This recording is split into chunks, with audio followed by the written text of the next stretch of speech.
নরম মিষ্টি চকলেটি স্বাদ, প্রতিটি চামচে চকলেটের মজায় ভরপুর।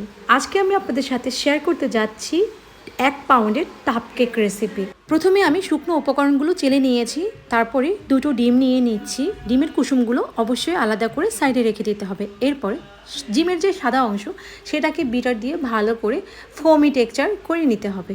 এরপর আমি এখানে 1/3 কাপ চিনি দিয়ে দিয়েছি। চিনিটা দিয়ে ভালো করে আমি আবার বিট করে নিব। এখন আমি ডিমের কুসুম দুটো দিয়ে দিয়েছি এবং চকলেট ফ্লেভার দিয়ে দিলাম, দিয়ে একটু হালকা হাতে আবার বিট করে নিব। এখন আমি শুকনো উপকরণগুলো যে চেলে রেখেছিলাম ওগুলো আলতো হাতে মিক্সড করে নিচ্ছি।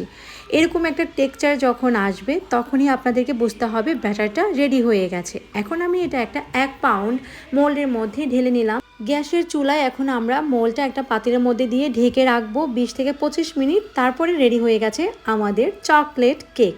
এখন আমরা চকলেট গানাশ তৈরি করব। এখন 1 কেজির একটা বক্স নিয়ে আমরা কেকটা ডেকোরেশন করব। প্রথমে একটু ক্রিম লাগিয়ে নিলাম, তারপরে কেকের একটা স্লাইস দিয়ে দিলাম, এরপরে উপরে আবার চকলেট ক্রিমের লেয়ার দিলাম। একটু মোটা করে দিবেন, খেতে বেশ মজা লাগে। দেন এখানে চকলেট গানাশ ইউজ করলাম, তারপরে আমরা আরেকটা লেয়ার দিয়ে দিব। সো এটাও সেম প্রসেসে আমরা ক্রিম লাগিয়ে নিব। তারপরে লাস্ট যে ফিনিশিং ওটা দিচ্ছি। এরপরে বেশি করে চকলেট গানাশ দিয়ে এবং চকলেট চিপস ছড়িয়ে দিলে রেডি হয়ে যাবে আমাদের মজাদার চকলেটি টাপ কেক।